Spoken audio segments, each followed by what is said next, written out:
Hi, it's Chris Watkin here, and I'm joined today by Russell Quirk. Russell, you are the ex-boss of eMove, and now you're in property PR and always on Property Industry Eye, giving some excellent feedback. I want to ask you this question. A recent report chucked out by 20CI said that the online market share for the estate agents in the UK has dropped from 8% in 2020 to 6.7% in 2021. Is this a slow death? Talk to me.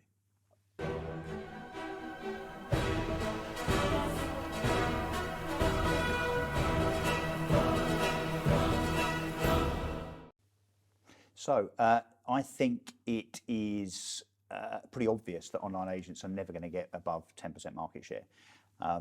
Obviously, I was one of the enthusiasts, if you like, right at the beginning of the whole online estate agency thing, where I truly believed, as did, I'm sure, the guys at House Network, Mark Reddings and Graham Locke and Adam Day at Hatched and so on, that this thing would be of such a size as to really kind of succeed and threaten high street agents. So I genuinely believe that back in 2009, 2010.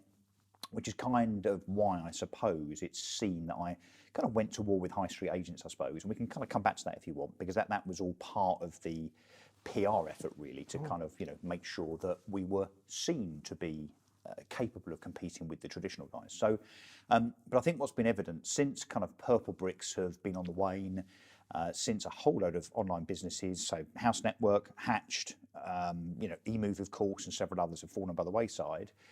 Despite all of the money that has been spent on online estate agency marketing, I mean, we're talking now hundreds of millions of pounds have been raised and deployed and spent. The market share has only ever got to about 8%. As you say, it's now dropped back to about 6%. And in effect, all it's really done is to replace the private sale segment of estate agency, which has always been about 5 or 6% anyway. So do I think it continues to grow? No. I don't see how it possibly can. You certainly can't spend any more money promoting it. Is the model flawed, or do you think their marketing was flawed?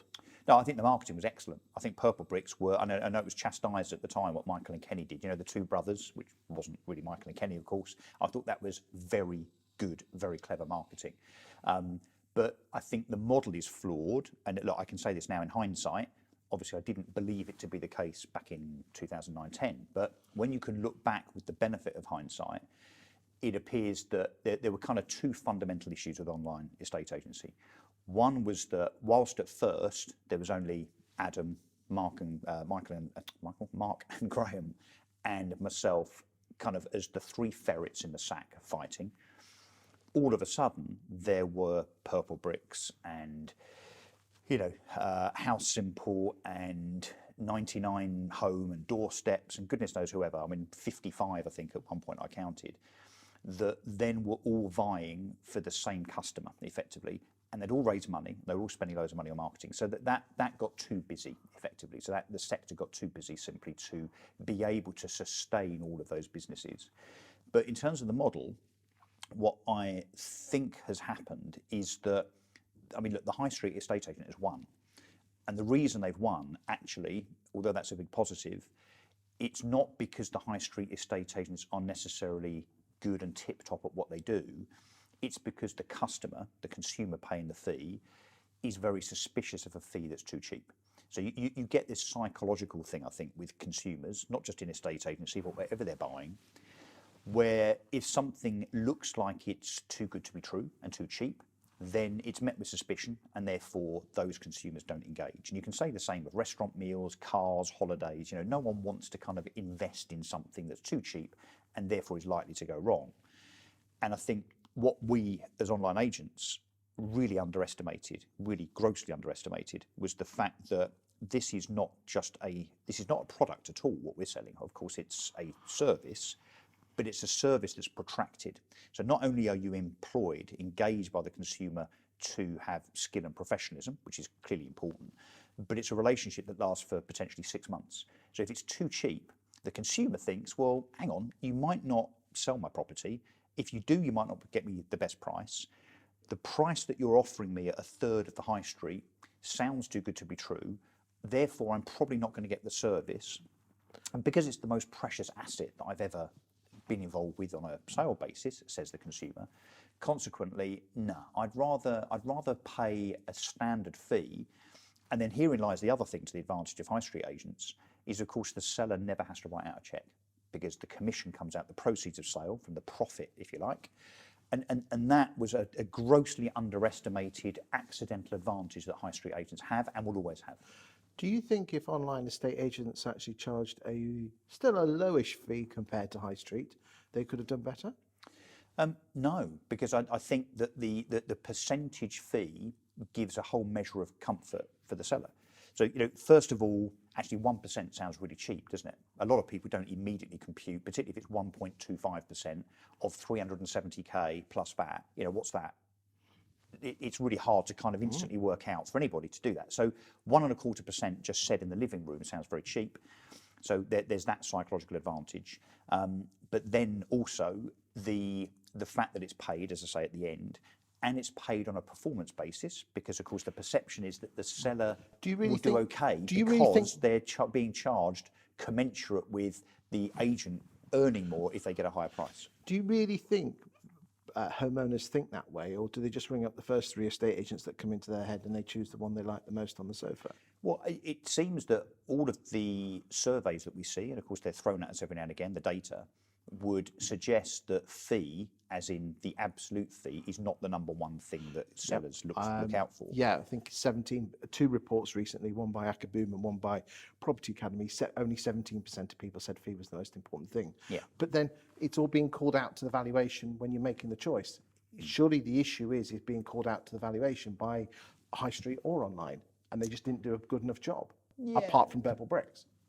But my point is about the marketing. If you're being kind of reactive, I suppose, and you're just going out and advertising to people that might have a house to sell, you're only ever advertising to 6% of the population because only about 6% of people list their home for sale every year. So 94% of your marketing budget's wasted. You just don't know which 94%, right? So perhaps the way forward, and this is not just for online agents, but for any agent, whether high street or otherwise, you've got to go out and grab the business.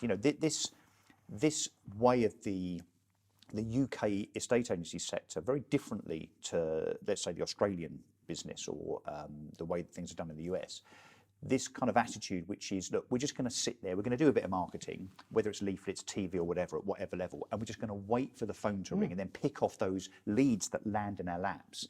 That is not sustainable.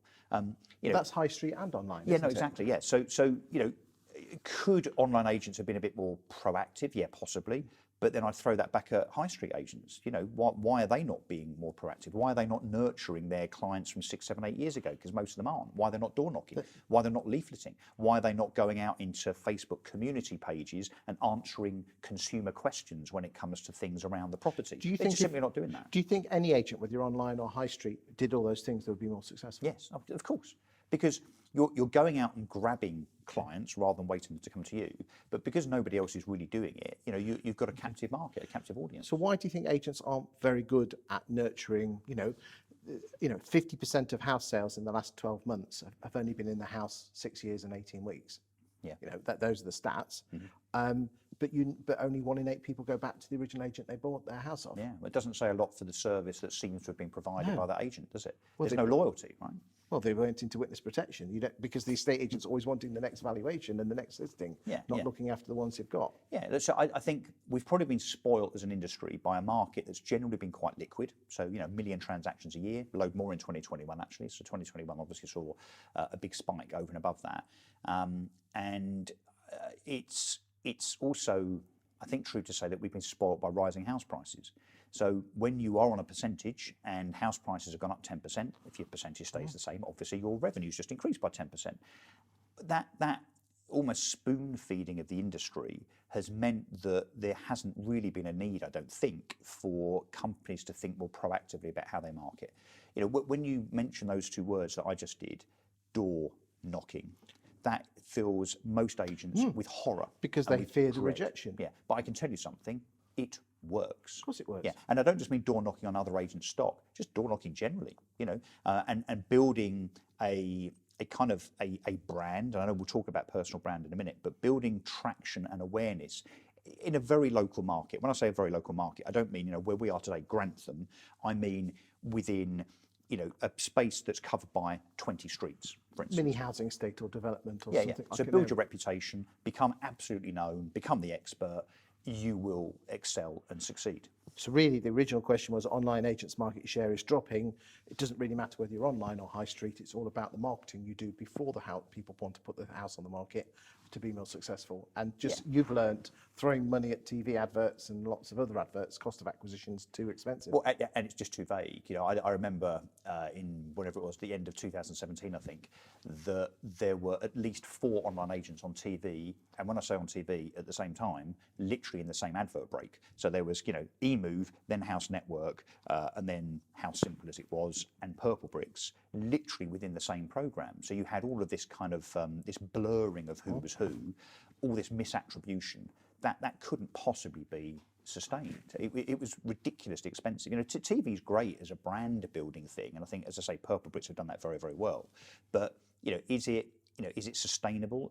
And actually, is it something that most agents can do from a viability perspective? No, probably not. But nor do they need to, frankly. Thank you for your insight. Let's do some other topics, including talking about strike, personal branding, and also the self-employed model. Thank you very much.